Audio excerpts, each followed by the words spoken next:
안녕하세요. 지방에 살고 있는 30대 초반 여자입니다. 혹시 이번 태풍은 잘 넘기셨나요? 아니면 아직 여러분 사는 곳은 여전히 태풍이 지나가는 중일까요? 아주 위력이 센 태풍이지만 부디 안전히 큰 피해 없이 지나가길 바라봅니다. 제가 사는 곳은 하루 지나자 바람이 사그라들고 언제 그랬냐는 듯 날이 겠습니다. 오늘 들려드릴 제 사연도 지금 날씨랑 비슷한데요. 전 남편이라는 태풍에 하마터면 휩쓸려 갈 뻔한 제 과거 이야기 한번 들어보시겠어요? 오늘 사연을 적으면서 제 인생을 쭉 돌이켜봤는데요. 저도 모르게 눈시울이 붉어지더라고요. 제가 기억이 가물가물한 아주 어렸을 때부터 저희 부모님은 자주 다투셨습니다. 가정 불화는 주로 돈 문제였던 것 같습니다. 그러다 초등학생 때 아버지가 지병으로 돌아가시고 어머니는 기다렸다는 듯이 집을 나가셨습니다. 야속하게도 어린 저만 혼자 두고요. 아버지 장례식장에서 만난 친척들은 모두 악마 같았어요. 어린 제게 앞으로 고생길이 훤히 보인다는 둥, 자기들은 절대 맡아서 키울 생각 없다며 못난 말도 면전에 대고 하셨었죠. 어린 제가 키워달라고 안겨붙을까봐 더 못되게 그랬을까요? 장례식 끝날 때까지 그 누구도 혼자인 제게 괜찮냐며 손 내밀어준 사람은 없었습니다. 홀로 아무도 없는 집에 돌아간 그날의 상처는 아마 영원히 지울 수 없을 겁니다. 부모님 두 분 다 재산이랄 게 크게 없는 집이었어요. 그런데 아빠의 부조금마저도 어린 제게는 허용되지 않았나 봐요. 그나마 왕래하며 가깝게 지냈던 건 고모였는데요. 고모라는 인간은 제게 단돈 2만 원만 쥐어주고 부조금을 모조리 들고 사라졌습니다. 지금까지 죽었는지 살았는지 모릅니다. 어린 저는 경제 감각이 없으니 그때 고모가 쥐어준 2만 원이 되게 크게 느껴졌어요. 고모는 그래도 조금은 날 좋아하는구나 착각 들 만큼요. 하지만 금방 집에 먹을 것도 동나고 돈도 떨어진 저는 그렇게 며칠을 혼자 굶었습니다. 그러다 집에 방치된 저를 발견한 사회복지사를 통해 보육원에 가게 됐습니다. 보육원에 있다가 또 언제 혼자가 될지 모르고 밥을 먹을 수 있는 마지막 기회일지 모른다는 바보 같은 생각이 들더라고요. 저는 보육원 첫날부터 옆 친구들 밥까지 탐내며 허겁지겁 밥을 먹었습니다. 당연히 그곳의 친구들은 첫 만남부터 절 싫어했고 원장은 모두가 보는 앞에서 그런 제 뺨을 때렸던 기억이 나요. 그때 저는 본능적으로 세상은 저 혼자 헤쳐나가야 함을 깨달았습니다. 배를 골지 않으려면 내 인생은 나 스스로 구제해야 함을 깨달았죠. 그렇게 저는 보육원에서 고등학생 때까지 자랐습니다. 머리가 점점 클수록 원망도 많이 생기더라고요. 날 두고 죽은 아빠, 그리고 도망간 엄마, 나 몰라라 한 친척들에 대한 원망이요. 아니, 어린 저를 감당하기 싫었음 진작 절차 밟아서 보육원에 맡기지 왜 방치해뒀나 싶었습니다. 혹시 내가 혼자 죽기를 바랐던 건가 하며 증오심도 자라났죠. 나쁜 짓을 하거나 방황하지는 않았고 전 그저 그 모든 미운 감정들을 연료 삼아 열심히 살았습니다. 만 18세의 나이로 보육원을 독립했고 대학교는 생각하지 않았어요. 고졸이지만 나름 작은 회사 경리로 들어갔거든요. 고등학교에서 제가 어느 정도 공부를 하니 담임 선생님께선 제게 공무원 시험을 준비해보라 하셨어요. 하지만 저는 그럴 시간도 여유도 없었습니다. 당장 돈을 벌고 싶었거든요. 이 세상에서 저를 지켜줄 유일한 백은 돈밖에 없다는 걸 너무 일찍 깨달은 거죠. 저는 월 200만 원 조금 넘게 버는데 세금 떼면 그마저도 더 줄어들어서요. 20대 초반에는 저축하며 제 입에 풀칠하기 바빴습니다. 공부에 투자할 시간과 돈은 없었어요. 물론 공무원 시험을 아예 포기하지는 않았습니다. 금전적으로 허덕이지 않을 때쯤 공시 공부도 시작했어요. 그런데 조금 살만해질 때쯤 주위를 둘러보니 정말 다들 가족, 연인과 저마다 함께 있더군요. 이 세상에 저만 덩그러니 혼자인 기분이 들었습니다. 다들 혼자가 아니라 누군가와 함께 인생을 꾸린 모습에 저는 지독한 외로움에 시달렸어요.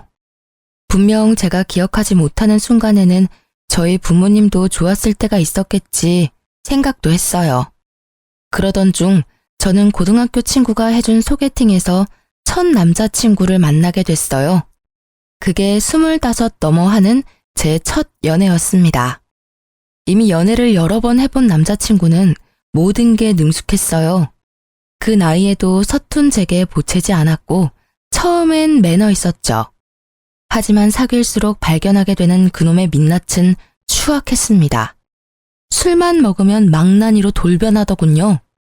그 구렁텅이에서 절 꺼내준 게 다름 아닌 앞집 살고 있던 전 남편입니다. 제게 뭐가 모자라서 그런 놈에게 당하고 사냐고 신고도 도와주고 늘 퇴근길을 함께 해줬어요. 덕분에 징글징글하던 전 남친에게 벗어날 수 있었죠. 아무도 제게 손을 내밀지 않던 제 세상에 먼저 손 내밀어준 남편이 너무 고마웠어요. 게다가 그 사람은 술, 담배는 입에도 안 댔어요. 심지어 직업이 공무원인 남자를 보며 저 역시 덩달아 학구열도 불타오르더라고요. 나름 새로운 꿈과 욕심이 생긴 저는 9급 공무원 시험을 준비했습니다. 그 당시 남자친구였던 남편도 잘 될 거라며 옆에서 많이 응원해줬어요. 그리고 지금껏 혼자 살아온 제 얘기를 듣고 본인이 겪은 일처럼 많이 아파했습니다. 자기는 혼자서 어떻게 그렇게 예쁘고 참하게 잘 컸어? 그동안 정말 고생 많았어. 앞으로는 내가 있으니까 걱정하지 마. 평생 자기 외롭지 않게 내가 지켜줄게. 그리고 한치의 의심 없이 절 지켜주겠다던 그의 청혼을 받아들였습니다. 그렇게 세상 따뜻했던 남자친구는 남편으로 한 식구가 되자마자 제게 무리한 요구를 했어요. 여보, 이제 결혼했으니까 회사는 그만두는 게 어때? 왜? 나 9급 시험 떨어졌을까봐? 나 진짜 열심히 공부하고 있으니까 걱정 마. 그리고 회사 다니면서 공부하는 게 마음 편해. 섣불리 오래 다닌 내 첫 직장 그만두는 건 좀 무섭거든. 시험 합격하면 그만두려고. 뭔 소리야? 합격이라니. 설마 진짜 당신이 9급에 붙을 거라 생각하는 거야? 그게 무슨 뜻이야? 말 그대로야. 진짜 당신이 붙을 거라 생각하냐고. 아니 고졸에다 학원 한번 제대로 다녀본 적 없으면서 단번에 공무원 시험 합격 바라는 건 너무 꿈이 큰 거 아니야? 난 단지 당신 지금 회사 연봉이 너무 적어서 차라리 알바가 낫겠다는 말을 하고 싶었을 뿐이야. 우리 엄마 만두가게 알바생이 당신보다 돈 많이 받아. 그거 알고 있어? 첫 직장이자 지금껏 몸담아왔던 직장은 제가 고졸이라 승진은 꿈도 못 꿨습니다. 하지만 개미똥만큼이라도 매년 연봉이 오르더라고요. 힘든 코로나 시기에도 잘리지 않고 계속 다닌 것만으로도 감지덕지했습니다. 공무원 합격하기 전까지는 계속 그 회사를 다니고 싶은데 갑자기 남편은 다니던 회사를 당장 그만두라 하더군요. 저를 믿고 응원해줬던 연애 시절 남친은 사라지고 돌변한 남편은 고졸인 제가 공시에 어떻게 합격하냐며 비웃더라고요. 당신 말이 너무 심한 거 아니야? 나는 내 힘으로 구한 내 첫 직장, 월급은 적어도 만족하면서 다니고 있어. 듣다 보니 무시하는 것 같아 기분 나빠. 그리고 당신 내가 공무원 안 하길 바라는 눈치다? 안 하길 바라는 게 아니라 안 붙을 걸 예상하는 거야. 고졸인 네가 공시는 무슨 공시야. 헛꿈 그만 꾸고 돈 안 되는 회사는 얼른 그만둬. 그리고 말인데 우리 엄마 만두가게 장사 잘 되는 거 알지? 요즘 손이 모자라다는데 당신이 가서 일 좀 도우면서 배워봐. 그럼 우리 엄마가 당신한테 가게 선뜻 물려줄 수도 있잖아. 헛꿈? 말을 왜 그렇게 함부로 해? 결국 지금 나한테 회사 그만두고 어머님 가게 일 도우라는 거잖아. 나 당신 부인이야. 부탁도 아니고 명령하잖아. 이게 지금 뭐 하는 태도야? 제가 한 번도 지은 적 없는 불쾌한 표정을 짓자 남편은 적잖이 당황했습니다. 아니, 말이 헛나온 거야. 난 그냥 당신 비전도 없는 회사에서 개고생하는 게 싫어서 그랬지. 아무리 그래도 말이 어가 다르고 어가 다르지. 그래, 나 고졸이다. 고졸이 뭐가 어때서? 난 떳떳해. 내가 혼자 어떻게 졸업한 학교인데. 미안해. 일단 진정 좀 하고 내 말 좀 들어봐. 내가 요즘 엄청 스트레스 받아서 당신한테 나도 모르게 성질 부렸나 봐. 아니, 우리 엄마가 요즘 몸이 불편하다고 병원에 같이 가자고 자꾸 부르시잖아. 근데 당신도 알잖아. 나 업무 많아서 야근까지 하는데 엄마까지 케어하느라 요새 좀 몸이 힘들다. 그래서 당신한테 좀 부탁하려고 했는데 말이 삐뚤게 나가서 미안. 뭐? 어머니 아프셔? 어디가 아프신데? 그럼 그렇다고 나한테 진작 말을 하던가. 엄마 좀 챙겨달라는 부탁을 못해서 제게 못되게 군 남편이 미웠지만요. 생각해보니 요새 저도 바쁘다고 시모에게 연락을 못 드렸던 거예요. 저는 남편을 타박하며 곧바로 시모께 찾아갔습니다. 어머님, 저 왔어요. 제가 요새 그이 따라 공무원 되고 싶어서 공부를 시작했거든요. 근데 회사 일까지 바빠서 너무 정신이 없었어요. 어머님께 요즘 신경 못 써드려서 정말 죄송해요. 편찮으시다는 말 듣고 바로 온 거예요. 많이 안 좋으신 거예요? 어머님, 앞으로 병원은 저랑 같이 다녀요. 결혼 전에는 가족품이 그립다더니 너 결혼 후에 내가 먼저 안 하면 연락 한 통 없더라. 인간이 다 그래. 뒤돌아서면 남이지. 자식 새끼라고 키워봤자 그놈도 지엠이 아프다니까 툴툴거리기나 하고. 에이구, 내가 빨리 죽어야지. 어머님이 왜 빨리 죽어요? 말만 그런 게 아니라 진짜 이제 어머님은 제 가족이에요. 저 무서우니까 그런 나쁜 말 하지 마세요. 저희 때문에 많이 속상하셨죠? 근데 저도 좀 속상해요. 몸이 안 좋으시면 툴툴거리는 아들 말고 저한테 전화하시지 그러셨어요.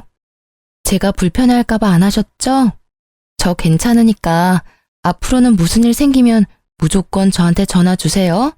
아셨죠? 이그, 너 지금 내 가게 보고 나한테 아양 부리는 거지? 이 가게 어차피 너 물려줄 생각 없으니 꿈도 꾸지 마라. 어머님, 저도 만두 빚으면서 평생 살기 싫거든요. 저는 제가 좋아하는 일 하면서 살 거예요. 당분간만 도와드리는 거니까 월급은 제가 전에 있던 직장보다 많이 주셔야 해요. 뭐? 회사를 그만뒀어? 네, 저 회사 그만뒀어요. 글쎄, 쥐꼬리만한 월급이라고 남편이 바가지로 엄청 긁어대더라고요. 지는 뭐 벌면 얼마나 번다고? 혹시 나 때문이냐? 너 어떻게 들어간 회사인 거 내가 들어서 뻔히 아는데. 맞죠? 어머님, 그 사람 진짜 너무해요. 그러니까 저 남편보다 월급 더 많이 주셔야 해요. 사실 회사는 저 승진시켜줄 생각도 없는데 계속 붙잡고 있었던 것도 뭐 제 자격지심이죠. 제가 처음으로 이뤄내고 지켜낸 자리니까요. 하지만 지금 내려놓아도 저는 괜찮아요. 그 회사보다 전 어머님이 더 중요하거든요. 그 대신 저 꼭 어머님이랑 같이 지내면서 공시도 합격할 거예요. 뭐 그건 네가 하는 거에 달려있지. 처음엔 못된 말만 하는 시모 때문에 무척 속상했어요. 하지만 말만 퉁명스럽게 할 뿐이지 시모는 정말 따뜻한 분이셨어요. 결혼해서 남편과 함께 효도하겠다던 제가 그동안 무심했던 건 사실이었죠. 그래서 서운했던 게 생각 안 나게 시모께 더욱 잘해드리려 노력했습니다. 그렇게 저는 일주일에 한 번 시모 병원을 따라다니면서 평일에는 만두가게에서 일했어요. 저는 어머님의 재산이 얼마인지 그 작은 만두가게의 가치가 얼마인지 잘 몰랐는데요. 같이 지내다 보니 어머님이 꽤 여유가 있으신 분이란 걸 알았어요. 어머님께서는 원래 제 연봉을 물으시더니 딱 그 연봉의 2배는 좋게 넘게 주셨어요. 제가 하는 일이라곤 만두 빚는 것 뿐이었어요.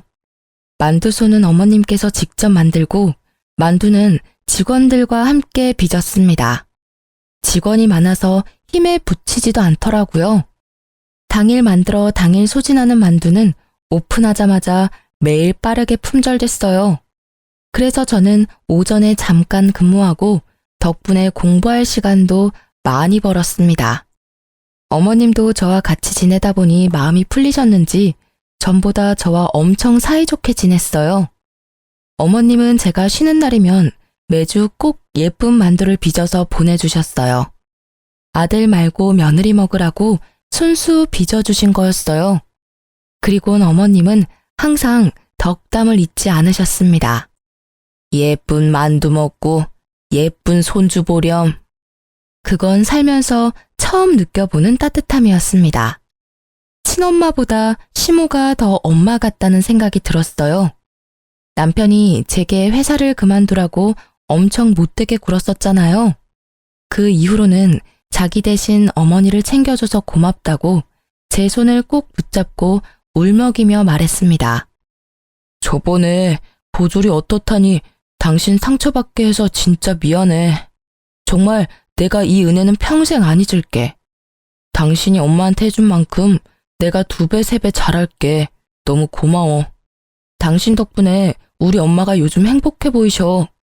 남편이 굳이 뭘 더 노력하지 않아도 어머님이랑 모녀처럼 지내는 시간이 저도 행복했어요. 더도 말고 덜도 말고 지금이 딱 행복하다 느꼈던 순간이었죠. 각자의 역할을 해내며 서로를 보살피는 가족 구성원. 그게 바로 제가 바라던 가족의 형태였어요. 그런데 제게 고맙다던 남편은 은혜를 갚겠다더니 그걸 원수로 갚더라고요. 연애 때부터 야근이 잦은 건 알고 있었지만 남편은 부쩍 더 늦게 들어오는 날이 많아졌어요. 심지어 야근하고 올 시간을 넘어 훨씬 더 새벽 시간에 술에 취해서 집에 들어왔죠. 술, 담배라고는 안 하던 남편이었는데 혹시 또 제가 모르는 괴로운 일이라도 있나 싶었습니다. 여보, 또 술 먹었어? 요즘 무슨 일이라도 있는 거야? 왜 이렇게 인사불성이 된 거야? 야, 너는 입맛 시집 자라서 호강하는 줄 알아. 뭐? 당신 지금 그게 무슨 말투야? 아, 이게 진짜 지가 뭐라도 되는 줄 아나? 야, 이리 와봐. 본 적 없는 얼굴로 비틀거리며 다가오는 남편 때문에 순간 온몸이 경직됐습니다. 저도 모르게 저리 가라고 남편을 세게 밀치자 남편은 그대로 그냥 뻗어서 자더라고요. 아무 일도 일어나지 않았지만 곧 무슨 일이라도 생길 것 같았어요. 저는 전 남친이 술 먹고 제게 폭력을 행사했던 트라우마 때문에 지금도 술 먹은 사람들 근처에도 안 갑니다. 그런데 가장 가까이 지내는 남편이 취객처럼 굴자 심장이 미친 듯이 뛰었죠. 게다가 남편은 술에 취해 그냥 자는 것도 아니었어요. 잠시라도 정신이 들면 꼭 큰 소리로 마누라 어딨냐고 고래고래 소리를 질렀죠. 아니면 밥 좀 차리라며 주정을 부렸어요. 여보, 잘못했어. 내가 마시고 싶어서 마신 게 아니라 회식 때문에 그런 거야. 다음날 술 깨면 남편이 회식 때문이라며 싹싹 빌어대서 한 번은 봐줬는데 그 뒤로도 계속 똑같은 문제가 반복됐습니다. 저는 가게 때문에 남편보다 일찍 출근하고 남편이랑 그 문제에 대해서 제대로 대화할 시간이 없더라고요. 그렇게 제가 얼렁뚱땅 넘어가니 점점 더 선을 넘는다 싶었죠. 저는 처음엔 술 취한 남편이 무서웠는데 몇 번 반복되니 점점 속에서 열불나서 참을 수 없었습니다. 야, 너만 소리 지를 줄 알아? 남편이 또 술에 취해 들어와 난동을 부리길래 전 똑같이 남편에게 소리를 질렀어요. 그러자 남편은 살벌한 얼굴로 식탁 위에 물잔을 잡더라고요. 그리고 남편은 제게 물을 뿌렸습니다. 유리잔은 그대로 싱크대에 던져버려서 깨졌고요. 저는 물에 젖은 생쥐꼴로 바들바들 떨며 어머님께 전화했습니다. 그때는 이상하게 경찰보다 시모가 더 먼저 떠오르더라고요. 제 연락에 택시를 타고 한달음에 달려온 어머님이었어요. 어머님. 아니, 너 괜찮냐? 잘밤에 머리가 다 젖었네. 어딨어? 내 며느리 울린 이 못난 놈 어딨냐? 어머님은 세상 모르고 잠든 남편에게 쌍심지를 켜시곤 다가갔어요. 어머님은 냉장고에서 꺼낸 물병 뚜껑을 열고 자는 남편에게 그대로 들이부으셨어요. 차가워. 누구야? 누구긴 네 애미다 이 썩을 놈아. 엄마? 땡수 마찰하니 지 애미는 알아보구나. 근데 왜 네 색시를 못 알아봐? 어디 술 취했으면 곱게 잘 것이지 내 며느리를 괴롭혀? 내가 또 술 먹고 실수했대요. 아니, 당신은 그렇다고 지금 시간이 몇 시인데 엄마를 불러. 뭐? 또? 이따위로 인사불성된 게 한두 번이 아니었단 말이지? 너 이 자식 애미가 우스워? 어디 내 앞에서 큰 소리야? 아니, 어디 너만 사회생활하냐? 응? 네 부인은 시모 뒷바라지 한다고 매일 얼마나 힘든 줄 알아?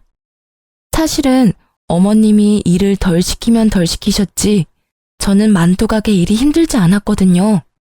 하지만 남편 앞에서 저를 두둔하기 위한 못된 시어머니를 자처하셨죠.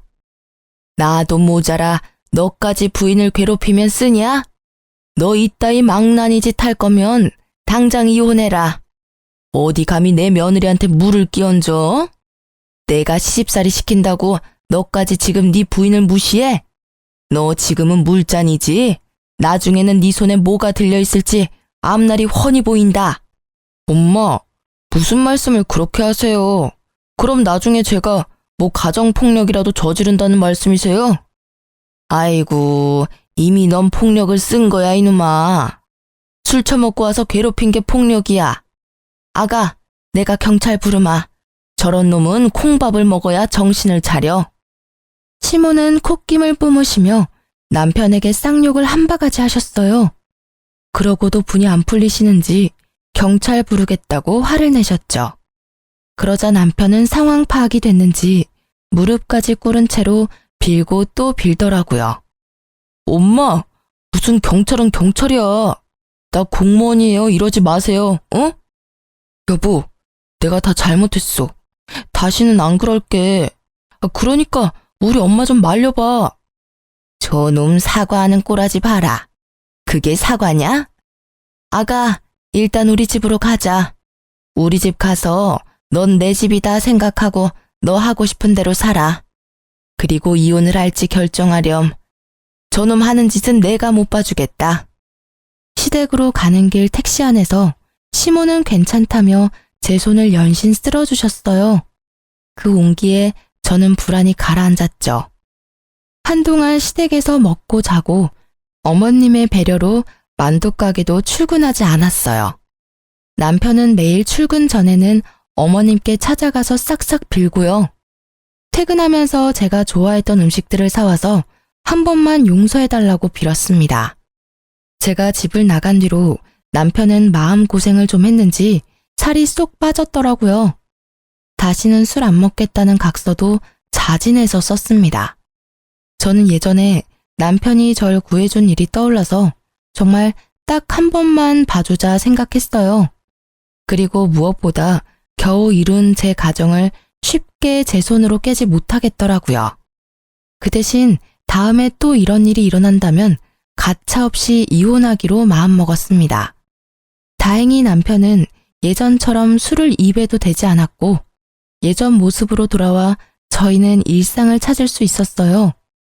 더 이상 술 문제로 저를 힘들게 하지 않았습니다. 그런데 남편이 하는 통화를 우연히 들은 그날 제 세상이 무너졌습니다. 자기야, 이번 달은 나만 믿으라니까. 이번 달 보험왕은 당신이라고. 그 말 한마디만 엿들었는데 제 온몸에 세포가 반응했어요. 아니나 다를까 남편 몰래 전화기를 뒤져보니 바람이 확실하더군요. 대화 내용을 보니 너밖에 없다, 사랑한다, 어쩐다. 참 가관이었습니다. 남편과 상간녀는 시모의 가게와 재산을 탐내고 있었습니다. 그동안 저를 이용해서 남편은 시모의 환심을 사려 했던 거죠. 모든 사실을 알게 된 저는 분노했어요. 겉도 모자라 상간녀와 함께 시모의 명의로 억대의 사망보험금을 받을 수 있게 작전을 짜고 있더군요. 제가 알고 있다는 걸 모르던 남편은 뻔뻔하게도 이러더군요. 여보, 우리 엄마 내 말은 안 들으니까 당신이 엄마 좀 설득해서 생명보험이랑 이것저것 들어놔. 내가 잘 아는 설계사가 있거든? 상담 받아보니까 지금이라도 보험 열심히 들어놔야겠더라. 엄마가 아무리 여유가 있다고 하셔도 그건 엄마 노후 자금이고 나중에 우리 물려줄 재산이시잖아. 아프실 때 돈은 따로 준비해야 한대. 그리고 사망보험금이 있어야 우리 상속세 부담도 덜 수 있다더라. 저는 남편이 저를 배신한 것보다 낳아주고 키워준 시모를 배신한 게 더 화가 났어요. 처음엔 조용히 이혼하려고 했어요. 하지만 항신소까지 의뢰해서 증거를 수집한 이유는 단 하나, 시모를 지키기 위해서였어요. 남편이 상간녀와 꾸미는 계획이 너무 괘씸하잖아요. 저는 어느 정도 증거를 다 수집하고 남편에게 이혼 통보하기 전 시모에겐 모든 사실을 다 털어놓았죠. 아무것도 모르고 계시면 어머님도 상간녀와 남편에게 눈 뜨고 코 베일 수 있는 상황이었으니까요. 어머님은 제 생각보다 훨씬 더 강인하셨고 단단하신 분이었어요. 오히려 상처받았을 저를 더 걱정하셨죠. 비장한 얼굴의 시모는 제게 딱 한마디만 하셨어요. 아가, 비위상해도 조금만 참아라. 내가 다 해결하마. 어머님은 말씀 따라서 저는 가만히 있었어요. 그런데 도저히 남편과 한 집에 못 있겠더라고요. 이런저런 핑계를 대며 시댁에서 지냈어요. 그리고 대망의 참교육 날이 다가왔습니다. 어머님은 직원들 모두 휴가를 보내주시곤 보험에 대한 설명을 직접 듣고 싶다고 상간녀를 만두가게로 불렀습니다. 상간녀는 저와 비슷한 또래였습니다. 화장기 없는 저와는 다르게 아주 예뻤어요. 막상 마주하니 저는 제가 죄인도 아닌데 괜히 주눅이 들었죠. 그걸 눈치챈 어머님은 기죽지 말라며 제 등을 여러 번 쓰다듬어 주셨어요. 그리고 신나서 열심히 설명하는 상간녀에게 어머님은 대놓고 물으셨어요. 그쪽은 보통 상품을 팔 때 연애도 하는 겁니까? 네? 어머님, 그게 무슨 말씀이신지. 누가 네 어머님이야? 야, 이 몹쓸 거사. 어디 팔라는 보험은 안 팔고 다른 걸 팔고 있어? 무슨 소리시냐고요? 얘 끼놈아. 뭔 소린지 몰라서 물어? 상간녀는 얼굴이 붉어져서 벼랑간 소리를 꽥 지르더라고요. 이내 뭔가 눈치를 챘는지 자리에서 일어난 상간녀를 시모는 가만두지 않으셨어요. 왜 이러세요? 이거 놓으세요. 상간녀의 머리채를 순식간에 잡아챈 어머님은 만두소를 비비듯 상간녀의 머리를 허공에 마구 비비셨어요. 너, 네가 일하는 보험회사에 당장 같이 가자. 앞장서. 내가 내 아들이랑 너랑 바람난 거 회사에 항의하려니까. 어디 감히 되도 않는 꿍꿍이로 접근했어? 뭐 내 가게를 받아서 홀라당 팔아먹겠다고? 그것도 모자라서 내가 죽으면 그 돈으로 내 쓰레기 같은 아들이랑 호의호식하겠다고? 아니, 인연 이거 상간녀 주제에 꿈도 크다. 근데 이거 어쩌나? 내가 대대로 장수하는 집안 딸이야. 내가 쉽게 죽을 것 같아? 어디 평생 내 시집살이나 하면서 같이 늙어볼 텨? 평소에 보지 못했던 어머님의 구수한 욕설에 저는 깜짝 놀랐어요. 상간녀는 무릎 꿇고 바닥에 엎드려 빌며 울더라고요. 화장이 눈물에 다 지워진 상간녀의 얼굴을 보자 저는 떳떳한 제 민낯이 더 예쁘다는 생각마저 들었습니다. 제발 회사에는 연락하지 말아주세요. 네? 제가 정말 하라는 대로 다 할게요. 지금까지 어떻게 올라온 자리인데요. 저 정말 개고생하며 살았다고요. 남자 하나 잘못 만나서 제 인생 망치기 싫습니다. 그리고 저 평소에 고객님들한테 딴 맘 안 품어요. 진짜 맹세코 이런 적 처음입니다. 아드님이 먼저 그러자고 제게 제안했다고요. 얼씨구, 당장 네 회사 가서 내 앞으로 된 보험 싹 다 해지하고 내 아들한테는 아직 이야기하지 마. 이야기했다간 그날 바로 내가 너 회사 뒤집어 엎을 거야. 그놈은 내가 알아서 조질 테니까 모른 척하고 기다려. 네 최후는 어떻게 할지 내가 고민해 볼 테니까. 애초에 어머님 보험은 아직 들지도 않았어요. 다만 사모님 보험은 몇 개 들었거든요. 지금 회사 가서 제가 손해보더라도 당장 다 해지할게요.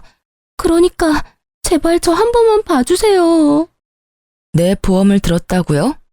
남편은 이미 상간녀에게 제 보험을 몰래 들었더라고요. 정말 TV에서 볼 것 같은 이야기였어요. 사망보험금 2억, 그 액수에 저는 할 말을 잃었습니다. 어머님은 가슴을 치시며 본인이 미안하다고 우셨어요. 저는 어머님 잘못은 없다고 서로 껴안고 엄청 울었습니다. 상간녀는 그 사이 슬금슬금 도망가고요. 가게를 3일 이상 쉬어본 적 없는 어머님은 상간녀와 남편을 참교육하기 위해 일주일이나 문을 닫으셨어요. 저나 어머니나 둘 다 너무 가여운 인생이라 생각했습니다. 정신없이 저와 함께 우시던 어머님은 이럴 때가 아니라며 제게 정신을 바짝 차리라고 하셨어요.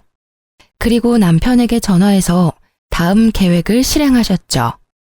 가게 땅값이 많이 올랐다고 남편을 부르자 남편은 할 일 제쳐두고 쏜살같이 가게로 달려왔습니다. 그래서 얼마나 올랐어요? 엄마 올랐을 때 파는 것도 나쁘지 않아요. 솔직히 엄마 이제 늙으셔서 앞으로 얼마나 장사하실 수 있을지 모르잖아요.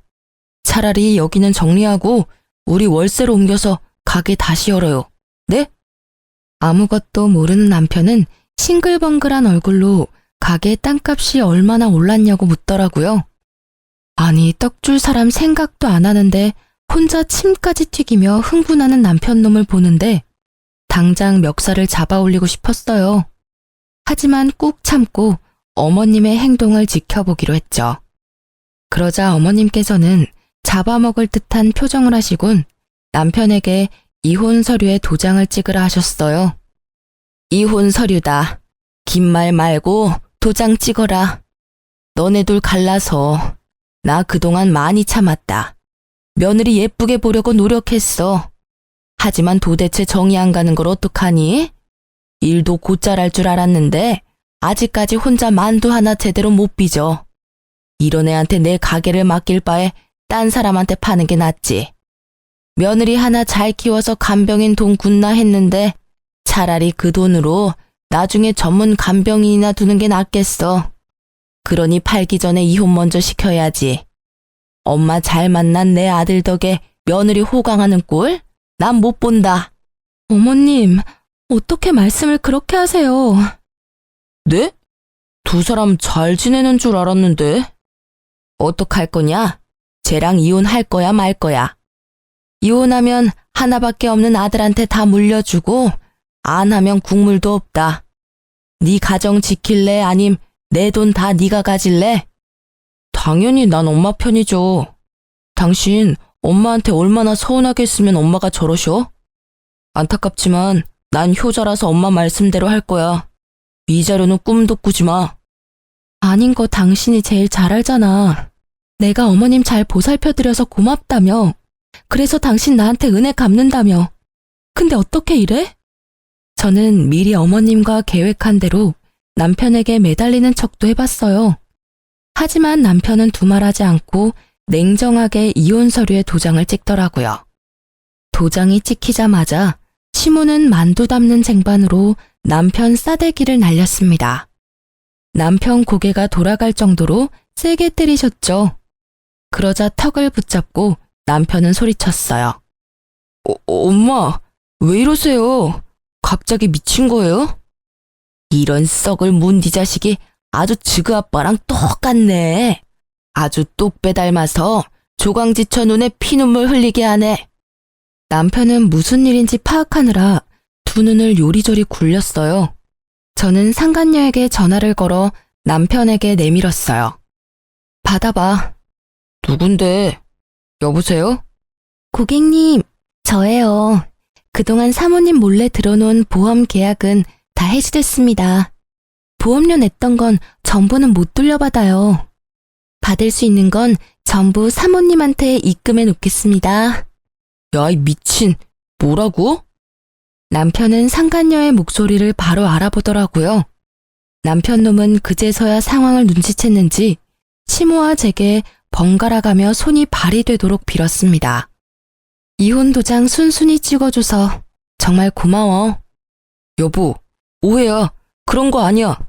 엄마 진짜 아니에요. 저 보험 사기꾼이 저한테 접근해서 속은 것 뿐이에요. 야, 맘 같아선 네 재산, 네 직장 다 뺏고 싶은데 더러워서 손도 대기 싫어서 가만히 있는 거야. 그러니까 그 입 다물어. 어머님이 널 어떻게 키워주셨는데 이래? 아가, 저런 쓰레기랑 더 말 섞을 필요도 없다. 너 당장 짐 싸서 우리 눈앞에서 사라져라. 난 이제 아들 따위 없는 걸로 하마. 엄마, 왜 이러셔 진짜?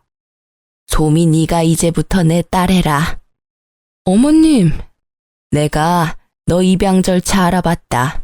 자, 서류 받아라. 너도 마음의 준비할 시간이 필요할 테니 잘 생각해봐라. 이놈이랑 이혼하고 나한테 와. 내가 너 꽃길만 걷게 해줄 테니. 이제부터 모든 재산 권리는 우리 소미한테 줄 거야. 어머니, 정신 차리세요. 노막 났어요? 얘는 피 하나 안 섞인 남이라고요. 너 엄마를 어떻게 구워 삶은 거야? 어머님의 폭탄 발언에 남편 놈은 눈을 희번덕거리며 제게 달려들었죠. 시모는 기다렸다는 듯 경찰에게 연락했어요. 여보세요? 거기 땡땡 경찰서죠? 여기 땡땡 만두집인데. 응, 나야 나 송 사장. 아, 웬 망나니가 와서 가게를 쑥대밭으로 만들고 있잖아. 얼른 와봐. 엄마, 누가 네 엄마야 이 자식아? 엄마가 어떻게 이래? 자식한테 어떻게 이러냐고. 남편을 혼내는 어머님의 몸이 미세하게 떨리는 걸 알고 저는 급하게 남편을 가로막고 말했습니다. 너야말로 자식이 어떻게 그래? 상간녀랑 보험 사기단으로 잡혀가고 싶지? 나도 모르는 보험 가입한 거 문제 안 될 줄 알았나 봐. 어머님 앞에서 더 추한 꼴 보이지 말고 얼른 꺼져. 남편 놈은 정말 땅을 치며 발악하더군요. 그래봤자 그놈에게 더 이상 남은 거라곤 아무것도 없었어요. 경찰이 오고 이 댁 아드님 아니냐고 묻는데 어머님은 외면했습니다.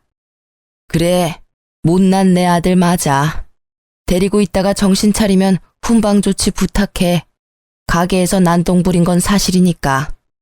기운이 다 빠진 남편은 더 이상 제게도 시모에게도 달려들지 않았습니다. 조용히 경찰을 따라가더군요. 너무 큰일을 겪으셔서 혹시나 쓰러지실까봐 저는 내내 어머님 곁을 지켰네요. 어머님은 아들에게 보여주기식이 아니라 정말 저를 입양할 계획이셨어요. 난 정말 소민이가 내 딸 같아. 우리가 이런 인연으로 엮였지만 안 좋게 끝내고 싶지는 않구나. 난 진심으로 널 가족이라 생각한단다. 어머님 마음 저 잘 알아요. 누가 뭐래도 저 어머님 가족이에요.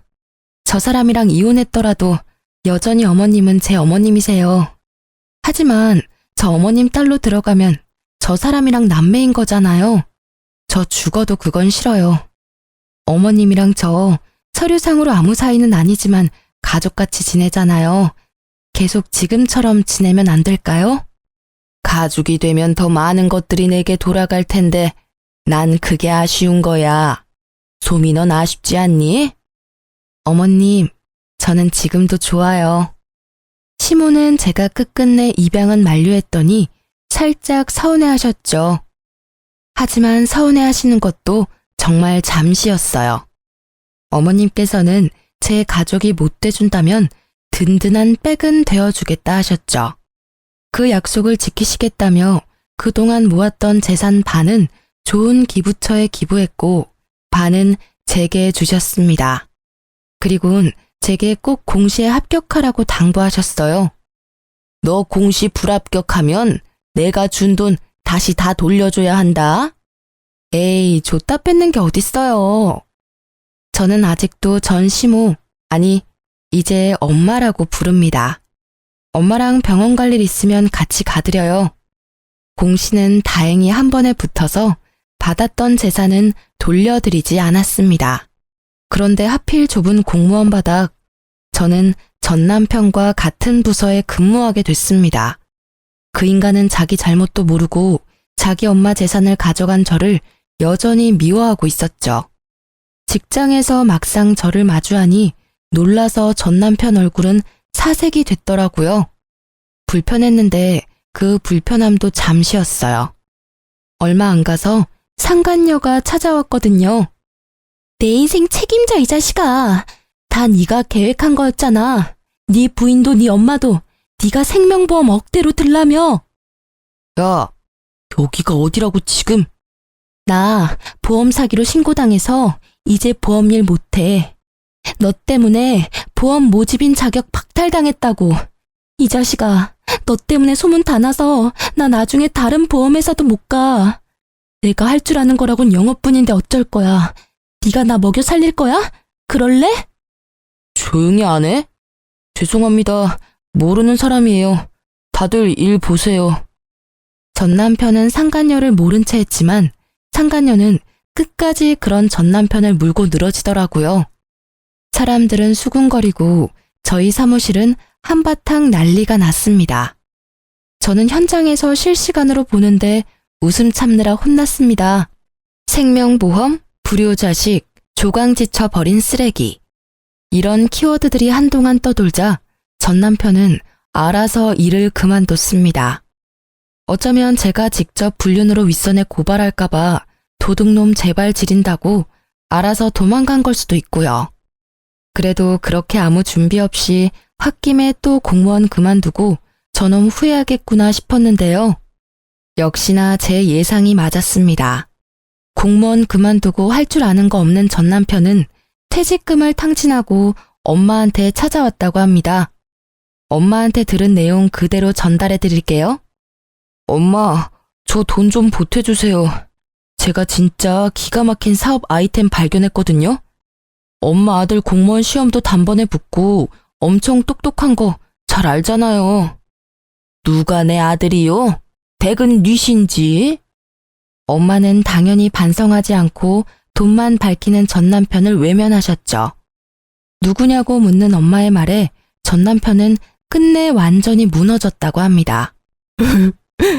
어머니, 저라고요. 언제까지 아들 모르는 척 할 거예요? 전 남편은 모든 걸 후회한다며 엉엉 울면서 빌고 또 빌었대요. 돈이고 뭐고 필요 없으니 제발 아들 모르는 척하지 말아달라고요. 엄마는 그런 전 남편에게 이렇게 말씀하셨대요. 네가 다시 네 손으로 어떻게든 일어나면 내가 그땐 너 아는 척이라도 해주마. 내가 너라는 놈을 낳은 죄가 있으니 그땐 내 벌 달게 받아야지. 전 남편은 그렇게 아무 소득 없이 돌아갔다고 합니다. 동네가 워낙 소문이 빨라서요. 소문 들어보니 전 남편은 어느 고깃집에서 일하고 있다더군요. 그놈이 한 짓거리들 생각하면 분해서 더 벌받기를 원했지만요. 낳아주고 길러준 어머니가 자신의 가족이길 거부하는 것 자체가 그놈이 받는 가장 큰 벌 아닐까 생각합니다. 앞으로도 전 엄마랑 자주 왕래하며 살 거예요. 물론 전 남편 놈이 개과천선해서 돌아온다면 아무래도 엄마랑 예전처럼 편히 만날 수는 없겠죠. 이런 제 마음을 꿰뚫어 보시고 엄마는 이렇게 제게 말씀하셨어요. 걔랑은 나도 예전처럼 못 지낸다. 아무리 내가 낳고 길러놓은 자식이라지만 그 시커먼 무서운 속내를 전혀 몰랐잖니. 앞으로도 뭘 믿고 그놈을 보듬겠니? 그러니 너도 너무 걱정 마라. 어차피 사람 쉽게 안 변하고 그놈 변하려면 나 죽고 나서일 거야. 그리고 어차피 나 이제 가진 것도 없어. 이 몸뚱이 뿐이야. 만약 나한테 빌붙으려고 한다면 내가 역으로 저놈한테 빌붙어야지 뭐. 엄마도 참. 내가 있는데 그놈한테 빌붙긴 뭘 빌붙어요. 그리고 왜 엄마가 몸뚱이뿐이야? 내가 있잖아요. 진짜 섭섭하게 자꾸 그럴 거예요? 엄마는 내가 지켜요. 그래, 그러니까 그렇게 웃어. 울상 짓지 말고 나랑 웃으면서 살기로 약속했잖아. 그래서 저는 나중 일은 우선 나중에 생각하고 지금은 최선을 다해 엄마와 사랑하며 지낼 거예요.